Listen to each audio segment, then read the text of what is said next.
E se vi dicessi che il segreto per capire il nostro presente è nascosto qui, tra campi di grano e rovine di 2500 anni fa? Sembra una follia, ma la storia di Metaponto non è solo quella di una città perduta della Magna Grecia, è la storia di come una superpotenza agricola divenne l'ultimo rifugio del pensiero scientifico e di come la sua caduta sia un avvertimento per tutti noi, ancora oggi.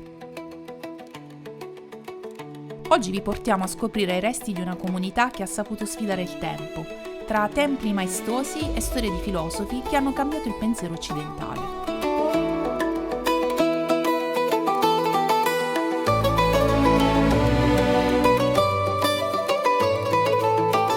Benvenuti in quello che un tempo era il cuore pulsante della Magna Grecia in Basilicata.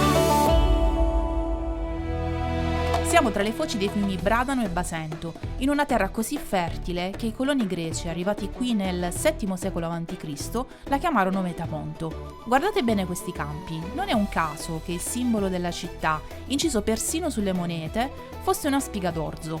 Qui l'agricoltura non era solo economia, era un'identità. Entrare nel parco archeologico dell'area urbana significa camminare in una città progettata a tavolino oltre 2500 anni fa. Gli Achei avevano le idee chiare, volevano una città ordinata, con strade ampie che si incrociavano perfettamente. Ma il vero centro della vita sociale era qui, nell'Agorà. Immaginate migliaia di persone che si riunivano per discutere di politica.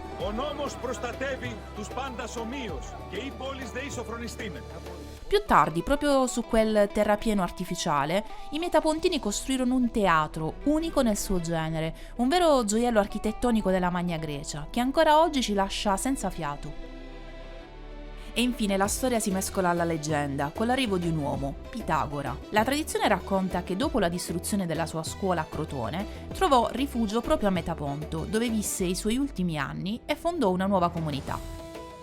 È una suggestione, certo, ma è affascinante pensare che in questa città, costruita sull'ordine quasi geometrico dei campi, lui rivedesse l'armonia matematica che cercava nell'universo. Per Pitagora e i suoi seguaci tutto era numero. Le leggi matematiche non governavano soltanto le stelle e la musica, ma anche la società e la giustizia. E quale luogo migliore di Metaponto per vederle applicate? I cicli delle stagioni, la crescita ordinata delle piante, la pianificazione di una città prospera. Per secoli la memoria locale è stata talmente legata a lui che le stesse tavole palatine, il maestoso tempio extraurbano di Era, venivano chiamate popolarmente Scuola di Pitagora o addirittura Cattedra di Pitagora. Metaponto non era solo una potenza agricola, ma era diventata, grazie a lui, il centro intellettuale di tutta la Magna Grecia, dove la ricerca della perfezione geometrica si rifletteva sia nel pensiero che nell'architettura che vedete oggi.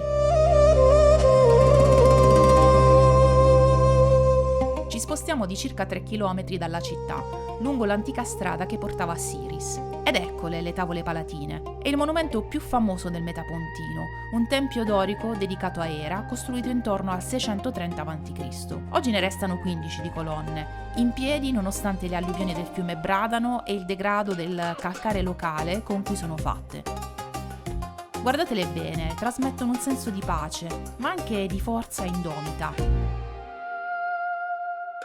Si trattava di un santuario extraurbano, un punto di riferimento per i contadini che abitavano le oltre 1000 fattorie sparse nella campagna circostante.